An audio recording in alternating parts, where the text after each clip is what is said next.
This is Sharon Babakan, your lawyer. Yes, ma'am. How are you? I'm doing okay. How are you today? I'm good. So you want me to call you Daniel, not Logan? Yeah, my middle name's Daniel, if you don't mind. Oh, you go. No, whatever. However you feel comfortable. It doesn't matter to me. Okay, so let me first start. Is this a good time to talk, Daniel? Yes, ma'am. All right. So as I promised you, I went over everything that they gave me, which I'm not sure what you have, but I have the emergency protective order, and I also have a declaration of Officer Michael Williams. Did you see that declaration? You have a copy of that? I don't believe so. Okay. I don't. So we are going to email it to you. That way you know what's said about you and how they reached to the conclusion that you should not be having firearms. So essentially, your sister is the one who went to the police department because she was concerned that you have practiced making pipe bombs, you have made comments anti-Semitic against Jewish people, and you are on your pathway to violence, that you have firearms, that you took off. Now you're living at the time, you were living in a motel, and so she gave an interview, and she was very concerned about it.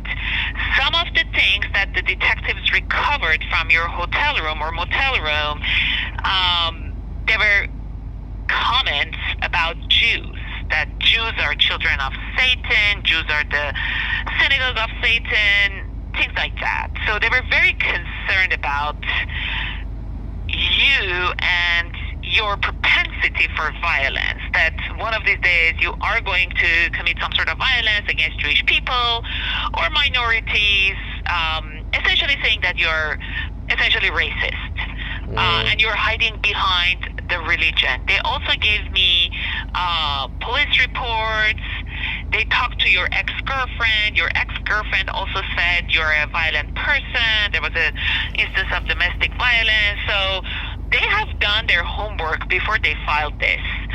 Now, I spoke with the lawyer on the other side. Now, there is another issue which I'm going to ask you the question. Have you tried within the past few days, under this restraining order, until the case is resolved, you are not allowed to have firearms? We had this conversation when we spoke. Have you tried to purchase firearms within the past few days? No. The other side just reached out to me, and they said they received reports that you attempted to buy firearms. And if you did, then they are going to come and probably take you into custody.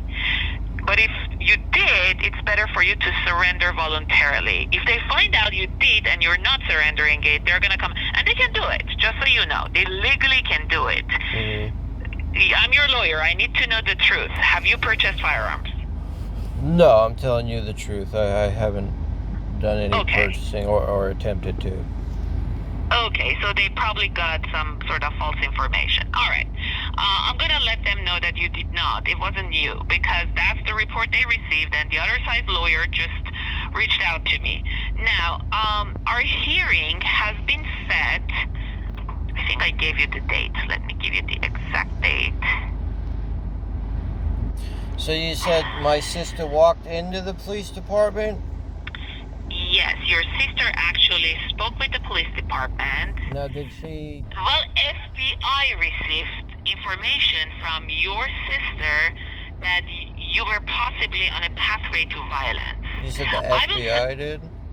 Yes. I will send you the declaration. Technically, you're supposed to have it. I want you to read the declaration, and let's chat about it. Our court date has been set. Let me see. Okay, our court date has been set for July 7th. So we have a little bit of time. I am going to send you the declaration. Please read it, and then let me know what's correct, what's true, what's not true. And then we'll take it from there. I talked to the other side, and I tried to see if I can settle it outside the court. However, they are so concerned They don't want to settle without an order, like a court order. They want you to be prohibited from having firearms. They really believe you're a threat to the society and you're going to commit some sort of violence. So they really want you to agree. Here is what the other side said. They said you're going to ask for 5 years for you not to have firearms. But if he voluntarily agrees, we can agree to a lesser time. Let's say 2 years, 3 years. If you want to agree to that, I can, make an agreement with them for a lesser time. If not, and you want to move forward with the hearing, then of course that's your right, but you have to consider if the judge is convinced that you are a threat to the society, to the community, then the judge can order 5 years. And if you try to purchase firearms, then that would be a violation, and that could be criminal. I even asked the other side lawyer, I said, why are you doing this? And he said, we tried to go through the district attorney's office, the prosecuting agency, but they didn't want to file a case. I think for criminal purposes, they didn't have enough evidence against you because they have to be able to prove it beyond a reasonable doubt. Whereas in this case, it's by preponderance of evidence. So he said they did not have enough evidence. That's why they did not file a criminal case. But we want to make sure that he's not going to be able to have firearms. So I don't want to jump on the conclusion. You have time to think about this. We are going to email this to you. So you are going to receive an email from my office with everything that they have filed. Please don't go to your sister. Don't get mad at her. Don't say anything to her. If she goes to FBI or police and say, my brother got mad at me and yelled at me or threatened me, then it turns criminal. Don't do it. I know it's not pleasant to, have You don't have to worry anything about that. I have no communication with my sister, and this is why. Okay. My sister's crazy. This is all hearsay. She's very liberal. She assumes if somebody has guns that they're illegal. She's just when. Okay, it's not just your sister. I'm gonna send you everything. Read it, Daniel, and then we'll talk again. Yeah, okay? I know it's not just her. Because of the anti-Semitic stuff. I don't think she would say that unless she was provoked by someone to say that or coerced into saying as much. So I think that side of stuff, I think that's coming from somewhere else, to be honest. Okay, then, you know your family better, so think about it and then tell me, once you read everything, what do you think? Why would your sister do that? Who would coerce her to do it? And everything else. And then we'll talk again. Good thing we have a little bit of time. But just so you know, the protective order is in place. Please do not attempt to buy firearms. I'm going to let the other side know that you did not purchase or even attempt to purchase any firearms so that they can relax. Because right now they're all like, oh my God, he tried to purchase firearms again. And I said, okay, give me time, let me talk to him, and then I'll get back to you. And you're going to get these declarations and everything from me, okay? And then we'll talk again. Okay. All right. Yeah, I just, I had something, now I'm drawing a blank. It's okay, we'll talk again. You're... write down your questions or anything you may have. I'm not taking any deals. No deals. I have a Second Amendment right. This is all hearsay. They have to prove beyond a reasonable doubt. This is all just slander. This is not beyond a reasonable doubt. This is not criminal. No, it's not. Yeah, this is preponderance of evidence, just so you know. But yeah, I understand. If you want, that's why I said I'm giving you options. Okay. It's my job to tell you what the options are, and then it's you who decides what you want to do, okay? But we'll talk about that again. Just read it first, and then we'll revisit the issue, okay? Okay.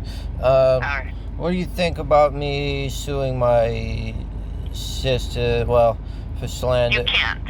I can't. You don't have a cause of action. She's concerned. She went to law enforcement because she was concerned. So I can't file a restraining order. It's her right to be concerned about you. I can't put a restraining order against her or you don't have a defamation. reason for you to do it. Yeah. Okay. She had a reason to be concerned, and they actually welcome it because they want to protect the public. They want to protect you. So that's why this is not something that a judge is going to see as harassment. What about the police department or my college? Can I go after them at all? That I don't know. I'm not a civil rights lawyer. lawyer. So once this case is over, if it ends in your favor, then I'll send you to a civil rights lawyer. I think you can just do a consult. She does free consults. You can talk to her and see if you have a case against police department or not. All right. Okay? All right, my dear. So you'll get our email soon. Okay. Okay. Talk to you soon. Thank you. Okay. Take care. Bye. Sure. Bye.